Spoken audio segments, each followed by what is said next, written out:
Have you ever wished for more frontier-like shows that focus on the different types of settlers in 19th century North America? Or have you ever wondered about the Native Americans during this period of colonization? Well, one of Netflix's shows for 2025 happens to be American Primeval, a dark and gritty ensemble tale of warring factions in the Utah Territory in 1857. With exciting themes of frontier adventures, found family, betrayals and murder, this is definitely one for those who love gory westerns. The 6-episode series does have some familiar names in the ensemble, like Taylor Kitsch, Jai Courtney, and Dane DeHaan, and it's helmed by Mark L. Smith of The Revenant fame.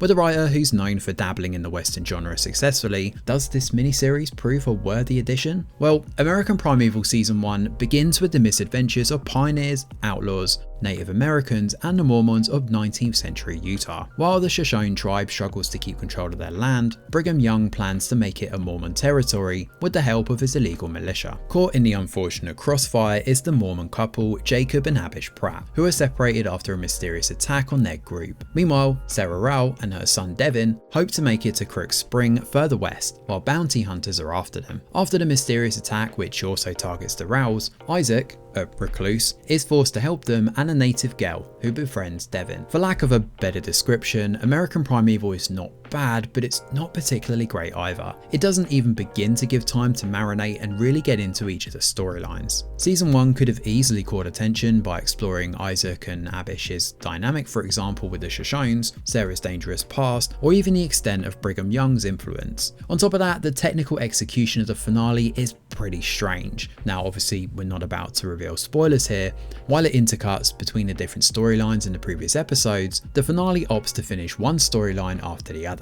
This doesn't allow for the emotional reaction one may expect from the conclusions, as it just quickly jumps to the next segment. Had the conclusion of the different storylines happened at the same time with rapid jump cuts, perhaps it would have made more impact. The cast of course do their best to evoke emotions, as they're not afraid to get dirty and bloody, but there's only so much one can do with limited space for fleshing out the characters. However, American Primeval definitely has potential, which is evident with the in-depth research of the Native Americans in Utah, the deft handling of a controversial historical figure like Brigham Young, and the clash of cultures between the old and new inhabitants of the land. American Primeval makes it clear that life is complex, as it portrays the good and the bad side of the different factions and those caught in between. It also makes pretty impressive use of its landscape by turning New Mexico locations into the snow-capped Wasatch Mountains, the barren lands of Wyoming, and the Shoshone-filled woods. These are woven into the storylines nicely and become characters in their own right, as each area gets its own colour schemes to represent the challenges the human characters face. Interestingly, while the pioneers are mostly in grayscale and the Mormons in sepia tone surroundings, the natives who are in touch with their land have the most colour. The Netflix show could have probably done more with its soundtrack too, such as incorporating Mormon sermons juxtaposed with the Native Americans' melodies, which we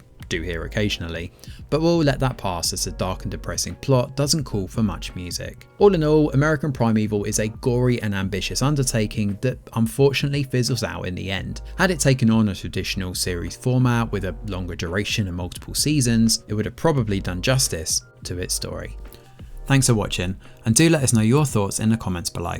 Smash a like or subscribe to the channel, your support is very much appreciated. I'm Greg Wheeler, and from all of us over here at The Review Geek, we'll see you on the next video.